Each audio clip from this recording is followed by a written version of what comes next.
Back in the book segment tonight, the Kelly file. A few weeks ago, the Supreme Court agreed to decide a contentious issue, whether American police officers can search an arrested criminal suspect's cell phone without a warrant. So if you're apprehended, basically your cell phone is theirs.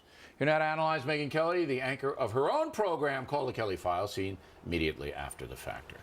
So I'm glad the Supreme Court did this. I sympathize with the police because a lot of times there are crimes that you can prove because of cell phone data. Yep. But it is, you know, if the cops could just grab you, arrest you, and then take all your private data, that may be unconstitutional. I think it is. Do you? Yeah, because we've had two different rulings in two different districts. One court said it's unconstitutional for them to do that. Another one said it is okay for them to do that. The Supreme Court's going to decide it.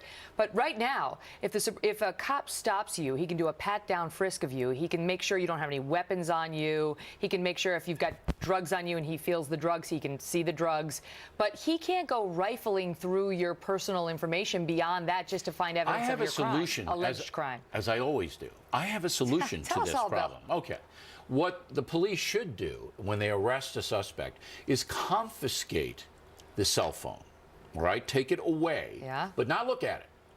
Put it into evidence, and then get a warrant based upon that would be far less controversial. Right. Far less controversial. But see, they accomplish the same thing. What they're doing right now is taking the cell phones from the guys, looking at them. And in one instance, they found the guy's home address. They then went there, searched it, found a bunch of weapons. In another instance, they found evidence of gang activity and charged him with gang offenses for which he was convicted. But if they had gotten a warrant, they could have done the same thing because the guy's arrested. Well, the question is, will they be able to get the warrant? The cops don't always know whether they will. They don't know whether they can hold the guy on the crime for which he's been stopped. And so they take some liberties in the name of protecting society. But this is very dicey. I actually agree with you. I don't think that's constitutional. Yeah. I think they have to get a warrant.